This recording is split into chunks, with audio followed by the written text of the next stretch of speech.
पागल हो गया तू? तुझे इंसाफ करने की अकल नहीं है। तेरा अंजाम बहुत बुरा होगा गजराज।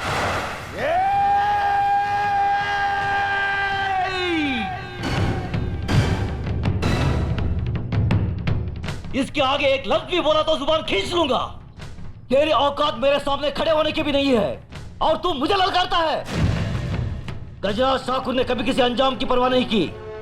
अगर परवाह की है तो सिर्फ अपनी आन, इंसाफ, अखलाक और ईमान की। इस लड़की की जन्म, जात, नाम, इसकी कोई अहमियत नहीं है हमारी नजर में। अहमियत है तो सिर्फ इसकी इज्जत, इसकी पवित्रता की। जगन्नाथ, मांग भर इसकी। गजराज!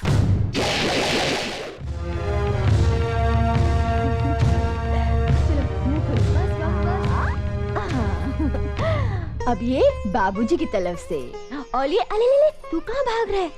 और ये मेरी तरफ से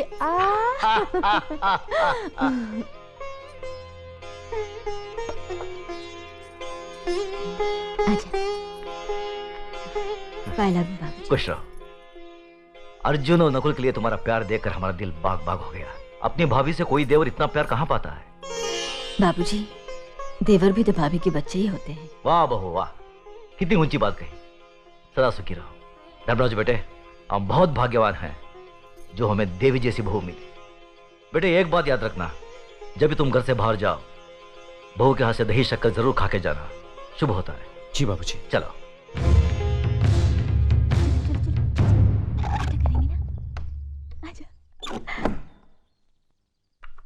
टाटा पिताजी। टाटा पिताजी। चले बाबूजी। चलो।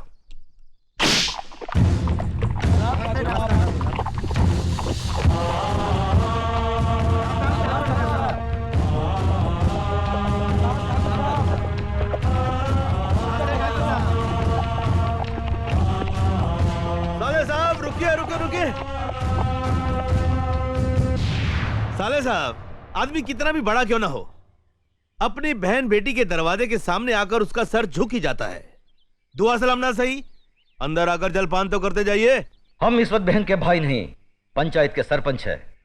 क्या तुम ये भूल गए कि जिस घर का मुकदमा पंचायत में हो, उसका फैसला हो जाने तक हम उस घर का पानी तक नहीं पीते। एक बार फैसला हो जाने दो, उसके बाद साथ बैठकर जी भरकर खाना खाएंगे। फैसला जरा सोच समझ कर करना गजरा साहब। जगन्नाथ सिर्फ मेरा ही नहीं, तुम्हारी बहन का भी बेटा है।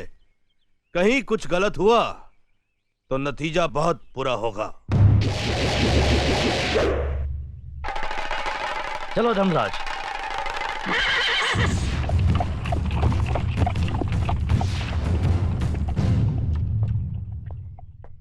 अरे ठाकुर साहब आ गए। हाँ, देखो आ गए, सब आ गए।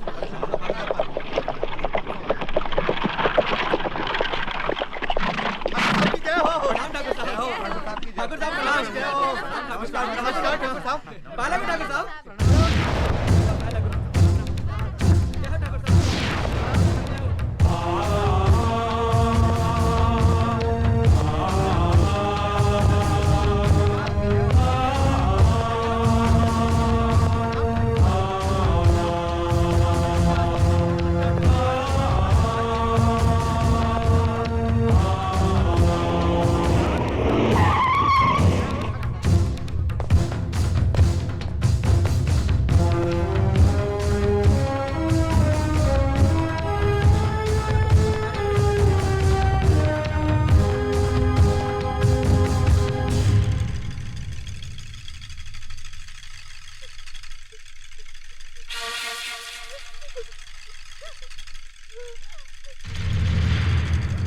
मालिक, मेरी बेटी लकड़ियां चुनकर आ रही थी। रंजीत सिंह के बेटे जगन्नाथ ठाकुर ने इसकी इज्जत लूट ली। हम गरीब हैं, इज्जत के सिवा हमारे पास कुछ नहीं है। अब कौन इससे शादी करेगा? अब कौन इसका हाथ थामेगा? आप न्यायमूर्ति हैं, आप ही फैसला कीजिए मालिक।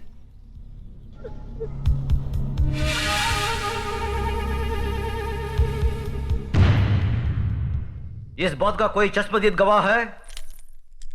मैं हूँ मालिक। तुम्हारा पायल से कोई रिश्ता है? जी हाँ, मैं इसकी काकी हूँ। तो फिर तुम्हारी गवाही नहीं मानी जाएगी। गवाही सिर्फ उसकी मानी जाएगी जिसने अपनी आंखों से देखा है। लेकिन इस लड़की के खानदान से उसका कोई रिश्ता ना हो। है कोई ऐसा साक्षी, ऐसा गवाह?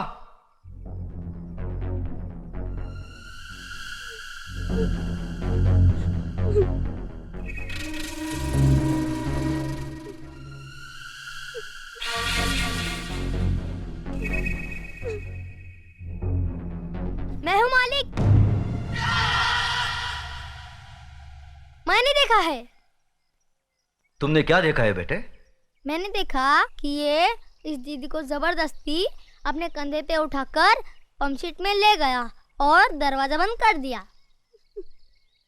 ये बचाओ बचाओ चिल्ला रही थी मगर वहाँ कोई नहीं था। थोड़ी देर बाद जब ये बाहर आई तो इसके कपड़े फटे हुए थे और ये रो रो के कह रही थी कि मेरा सब कुछ लूट गया, मैं बर्बाद हो गई।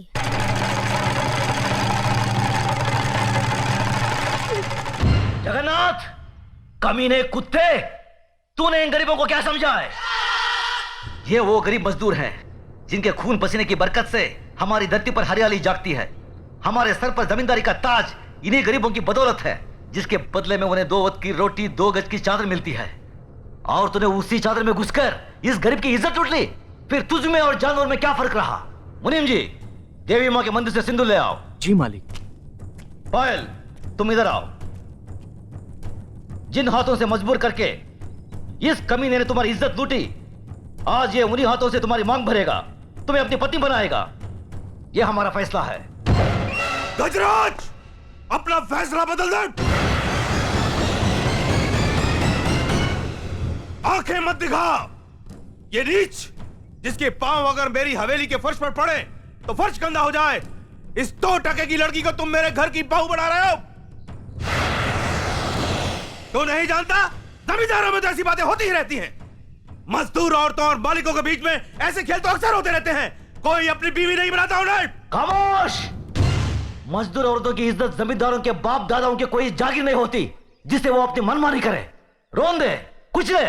इज्जत इज्जत होती है, चाहे वो किसी ठाकुर की बेटी हो या किसी मजदूर की।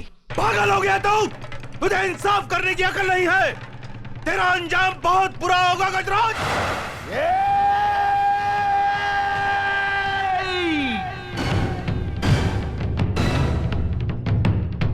इसके आगे एक लफ्ज भी बोला तो जुबान खींच लूंगा।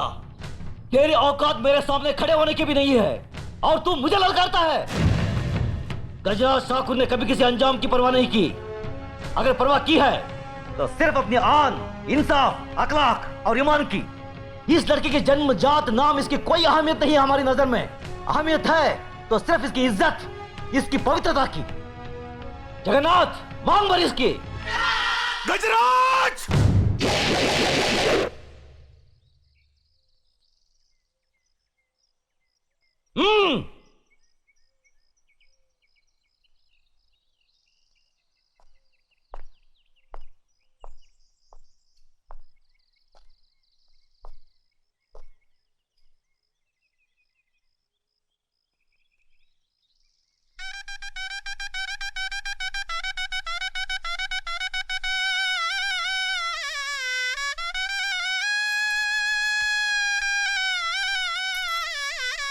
सदा सुखी रहो बेटी।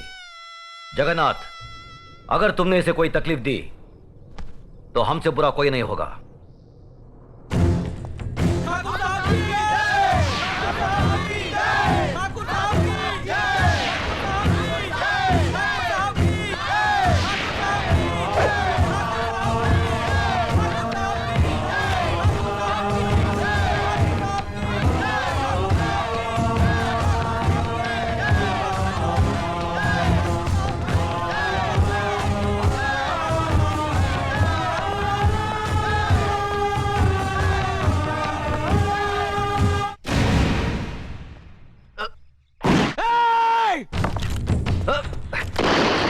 धर्मराज, नहीं, अपनी बुआ की बात उजाड़ना तुम्हारा धर्म नहीं है।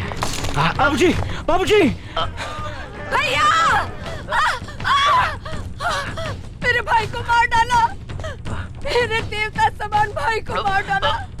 ये क्या किया तुमने? ये कैसा अनर्थ किया?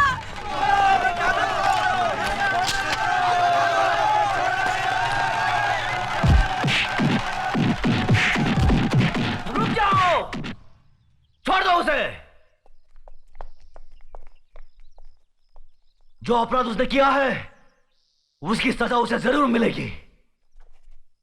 आज से 18 साल के लिए हम रंजीत सिंह ठाकुर को समाज और बिरादरी से बाहर करते हैं।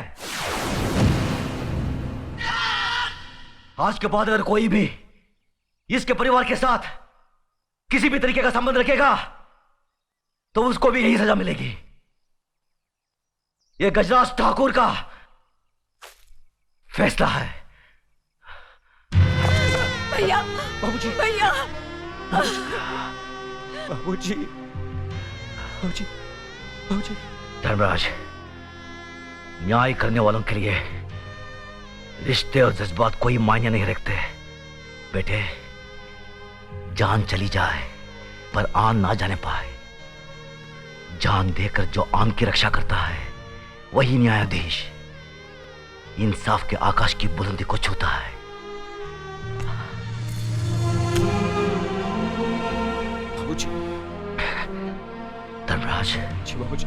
आज से हम भरतपुर कस्बे की न्याय और इंसाफ की बागडोर तुम्हें सौंपते हैं।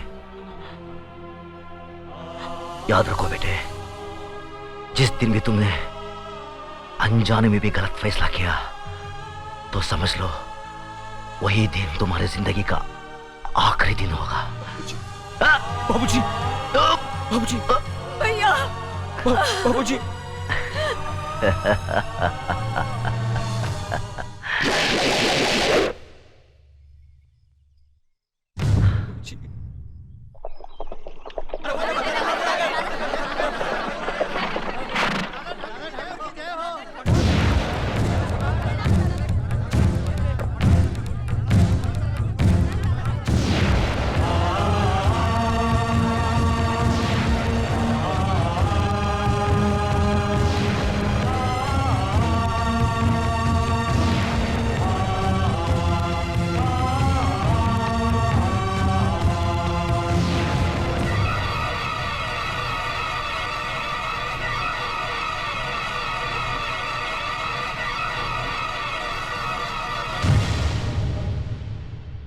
इस मामले में किसी को दादा ठाकुर से कुछ कहना है?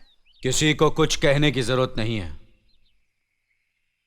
मास्टरनी की आत्महत्या यह साबित करती है कि उसकी इज्जत लूटी गई और इसका जिम्मेदार है अर्जुन ठाकुर। इसलिए अर्जुन ठाकुर को 12 साल के लिए गांव से बहिष्कार किया जाता है।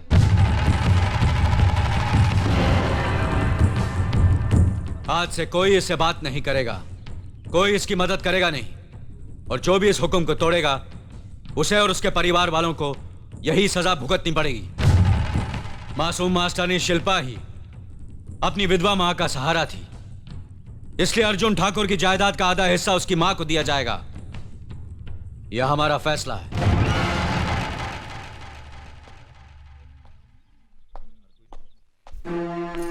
ये लीजिए छोटे मालिक, खेत वाले मकान की चाबियां।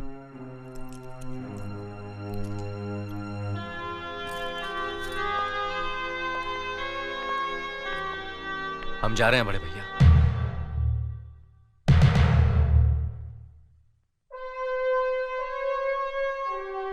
भाभी, हम जा रहे हैं,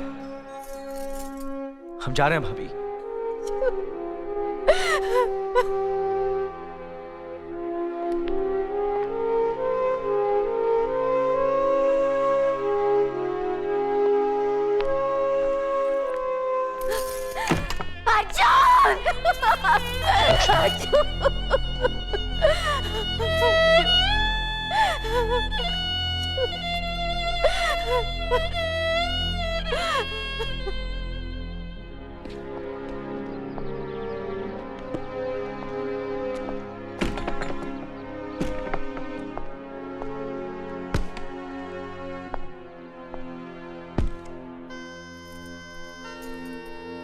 ऐसा क्यों किया आपने?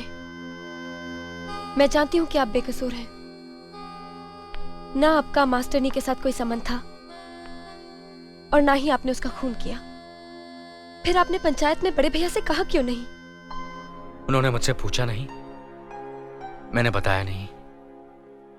आज तक बड़े भैया ने जितना मुझसे कहा मैंने उतना ही किया, जितना मुझसे पूछा मैंने उतना ही जवाब दिया। तुम नहीं जानती मीना, बड़े भैया और भाभी हमारे लिए साक्षात भगवान है। उन्होंने बचपन से मुझे और नकुल को अपनी औलाद की तरह पाला है। उनकी कुर्बानी की बुलंदी यह है कि हमारे लिए वो आज तक अपनी संतान के मां बाप नहीं बने।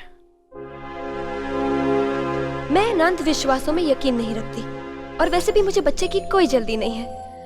आपको इतने बरसों से कोई औलाद नहीं हुई, चाहे तो आप ही बांध लीजिए।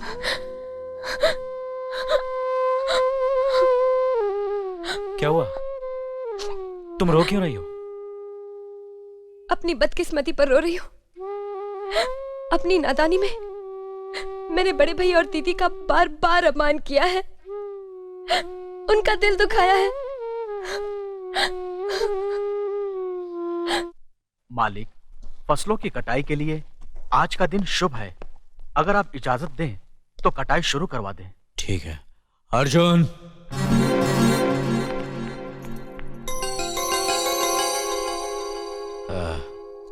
मुनीम जी, आज से अर्जुन का हर काम नकुल संभालेगा। आप साथ में रहकर मदद कीजिए। जी मालिक।